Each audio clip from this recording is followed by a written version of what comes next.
Sreelakshmi Gulf പോയിട്ട് ഗദ്ദാമായിട്ട് പോയിട്ടില്ലേ? പോയിട്ടുണ്ട്. അവിടെ ഒരുപാട് ബുദ്ധിമുട്ടുകൾ അനുഭവിച്ചിട്ടുണ്ട്. ചുരുക്കി പറയാൻ പറ്റുമോ? ചുരുക്കി പറയാൻ പറഞ്ഞത് അങ്ങ് തഴമ്പിച്ചയാണ്. അറിയാത്തവർക്ക് അറിയാത്ത ഇനി ആരും ഉണ്ടോന്ന് എനിക്ക് തോന്നുന്നില്ല.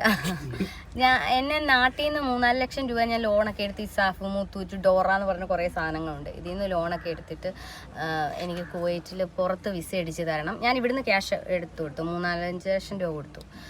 കൊടുത്തിട്ട് പറഞ്ഞു എനിക്ക് പുറത്ത് നിങ്ങൾ വിസ അടിച്ച് തരണം, ബേബി കെയർ ഉണ്ടല്ലോ, കുഞ്ഞുങ്ങളെ പോയി നോക്കിയിട്ട് വൈകിട്ടാകുമ്പോൾ നമ്മുടെ വീട്ടിൽ വരാം, നമുക്ക് നമ്മുടെ റൂമിൽ വരാം. അപ്പോൾ പുറത്ത് എനിക്ക് വിസ എടുത്ത് തന്നിട്ട് ഞാൻ ആ വിസയിൽ നിന്നിട്ട് എൻ്റെ റൂമിൽ നിന്നിട്ട് രാവിലെ പോവുക, ജോലി കഴിയുക, തിരിച്ച് എൻ്റെ റൂമിൽ വരുന്നത്. അങ്ങനെ ഒരു ഇതിൽ പറഞ്ഞൊക്കെ പോയി വിസയൊക്കെ എടുത്ത് ടിക്കറ്റും എല്ലാം എൻ്റെ കാശ് തന്നെ. അങ്ങനെ പോയി. പക്ഷെ അവർ കൊണ്ടുപോയിട്ട് ഒരു അറബിയുടെ വീട്ടിൽ വിട്ടിട്ട് എന്നോട് പറഞ്ഞു 3-4 ദിവസം ഇവിടെ നിന്ന് കഴിയുമ്പോൾ അവർ വിസ അടിച്ച് തരും, എന്നാലേ പുറത്തിറങ്ങാൻ പറ്റത്തുള്ളൂ. അങ്ങനെ നിന്ന് അടിയും തൊഴിയും ചവിട്ടും പട്ടിണിയും പാടും അങ്ങനെ നിന്ന് കുറേ. ആരും വിളിക്കാനും വന്നില്ല, വിസ അടിച്ച് തന്നില്ല. ആ വീട്ടിൽ തന്നെ എൻ്റെ ജീവിതം നരകിച്ച് ഒരു പ്രായമുള്ള അമ്മയുണ്ട്, ക്യാൻസർ ആയിട്ട്. അവരുടെ ഉപദ്രവവും അടിയും ചവിട്ടും. പ്രായമുള്ളവർ ഭയങ്കരമായിട്ട് നമ്മളെ ദ്രോഹിക്കും. പിന്നെ കഴിക്കാനും ഇല്ല, കുടിക്കാനും ഇല്ല.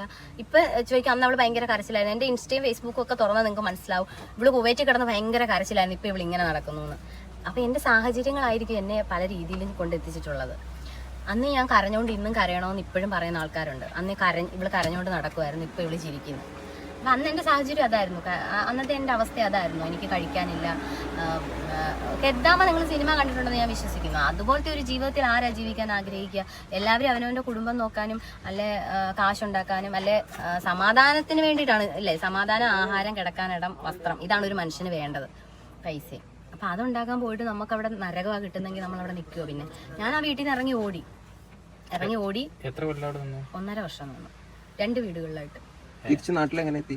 എംബസി. ജയിലിൽ കിടന്നു 2 മാസം അടുത്തോളം നമുക്ക് പോയിട്ട് ജയിലിൽ കിടന്നു. അത് വീട്ടിൽ നിന്ന് ഇറങ്ങി ഓടിയില്ലേ, ഓടി കഴിഞ്ഞാൽ പിന്നെ അവർക്ക് ഗദ്ദാമ വീട്ടിൽ നിന്ന് പോയെന്നാണ്.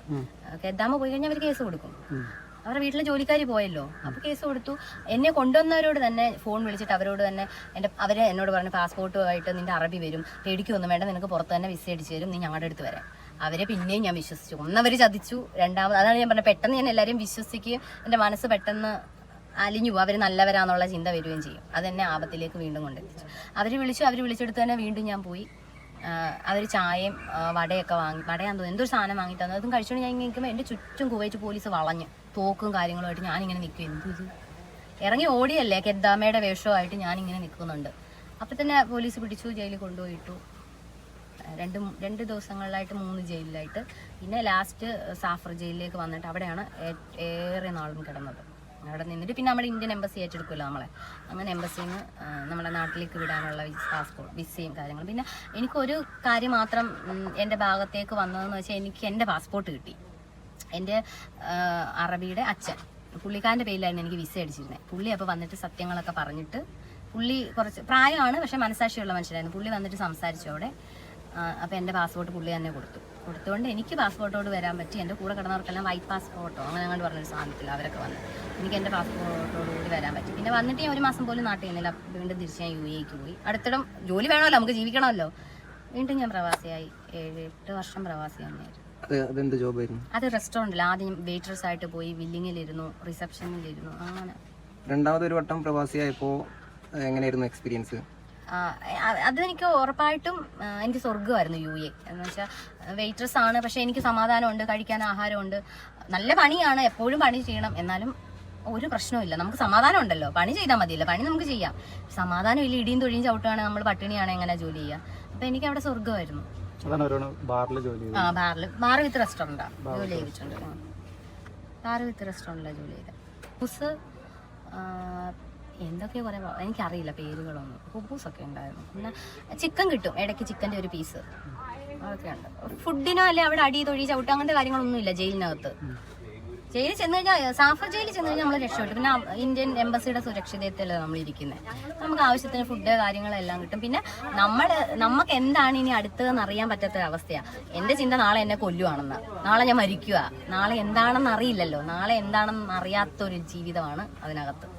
നമുക്കറിയാൻ ഒരു വഴിയില്ല. നാളെ എന്നെ നാട്ടിൽ വിടുവാണോ, നാളെ അല്ലെ എന്നെ ഇവിടെ കൊന്നു കളയുവാണോ, അല്ലെ ഇനി ജയിൽ തന്നെ എൻ്റെ ജീവിതം. ഇങ്ങനത്തെ ചിന്തയിൽ അങ്ങ് ജീവിച്ചു, അത്രയേ ഉള്ളൂ. അല്ലാതെ അതിനപ്പുറം വേറെ എന്താണെന്ന് അറിയില്ല. പിന്നീട് പ്രവാസം ഒഴിവാക്കാനുള്ളൊരു കാരണം എനിക്ക് അഭിനയം ഇഷ്ടമായിരുന്നു. എനിക്ക് വേണ്ടി എനിക്ക് ഇന്നതാവണം എന്ന് ഞാൻ ആഗ്രഹിച്ചപ്പോൾ എനിക്ക് വേണ്ടി അത് ചെയ്തു തരാൻ എൻ്റെ ഭാഗത്തൊന്നും ആരുമില്ല. ഞാൻ പറഞ്ഞല്ലോ അമ്മ, പിന്നെ ആരുമില്ല.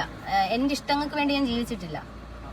പിന്നെയും വന്ന് നമ്മൾ ജീവിതകാലം മുഴുവനും ഇങ്ങനെ അങ്ങ് പോവാന്നുള്ള ചിന്തയിലല്ല. എനിക്ക് എൻ്റെതായ ആഗ്രഹം, അഭിനയം അതെൻ്റെ ആഗ്രഹമായിരുന്നു. ഞാനപ്പോൾ ആ വഴി തിരഞ്ഞെടുത്തു, നാട്ടിൽ വന്നു ജോലി. ഒരുപാട് കമന്റ്സുകൾ കാണാറുണ്ട്. പക്ഷെ അവരൊന്നും ലക്ഷ്മി പരിചയമുള്ള ആളുകളായിരിക്കില്ല, കേട്ടറിവുകൾ വെച്ചിട്ടായിരിക്കും അത് അങ്ങനെ എഴുതി വിടുന്നത്. ശരിക്കും അങ്ങനെ കേട്ടറിവുകൾ വെച്ചിട്ട് ഒരാൾ വിലയിരുത്താൻ പാടുണ്ടോ? ഒരിക്കലും ഇല്ല. ഒരിക്കലും കേട്ടറിവ് വെച്ചിട്ട് തന്നെയാണ് വിലയിരുത്തുന്നത്. കുറേ ആൾക്കാർ പറയും ഞാൻ ഷാർജയിൽ ജയിലിൽ കിടന്നു, കുറേ ആൾക്കാർ പറയും ഞാൻ UAE ജയിലിൽ കിടന്നു, കുറേ ആൾക്കാർ പറയും ഞാൻ എന്നെ അബുദാബി വെച്ചിട്ട് കണ്ടു, എന്നെ ദുബായ് വെച്ചിട്ട് കണ്ടു. സത്യം പറഞ്ഞാൽ ഇവിടെ ഒന്നും ഞാൻ കണ്ടിട്ട് കൂടിയില്ല. ഞാൻ UAE പോയെങ്കിലും ഫുജേറ എന്ന് പറഞ്ഞൊരു സ്ഥലത്താണ് ഞാൻ ജോലി ചെയ്തത്, ബാർ വിത്ത് റെസ്റ്റോറൻറ്റിൽ.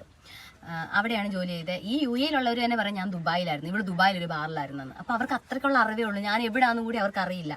അറിയാത്ത കാര്യങ്ങൾ ഇങ്ങനെ പറഞ്ഞുകൊണ്ടിരിക്കും. നമ്മളെക്കുറിച്ച് നേരിട്ട് കാണുമോ അല്ലെ നേരിട്ട് കാണാതെയും കേൾക്കാത്ത ഒരു കാര്യം എന്തിനാ വെറുതെ ഇങ്ങനെ പറഞ്ഞ ആരൊക്കെയോ പറഞ്ഞ കുറേ അറിവുകൾ വെച്ചിട്ട് ഇങ്ങനെ നമ്മളെ കുത്തിയിരിക്കും. അതിൻ്റെ ആവശ്യമേ ഇല്ല. എംബസി വഴി നാട്ടിൽ വരുമ്പോൾ പോലീസിന്റെ എല്ലാ ഇടപെടലുണ്ടോ? ഒന്നുമില്ല. ഫ്ലൈറ്റ് കയറ്റി വിടുന്നത് വരെ അവിടുത്തെ അറബി പോലീസ് നമ്മുടെ കൂടെ ഉണ്ടാവും. നമ്മുടെ നാട്ടിലൊരു പ്രശ്നമില്ല. നാട്ടിൽ നമ്മുടെ എയർപോർട്ടിൽ വന്നിട്ട് നമുക്ക് കാര്യം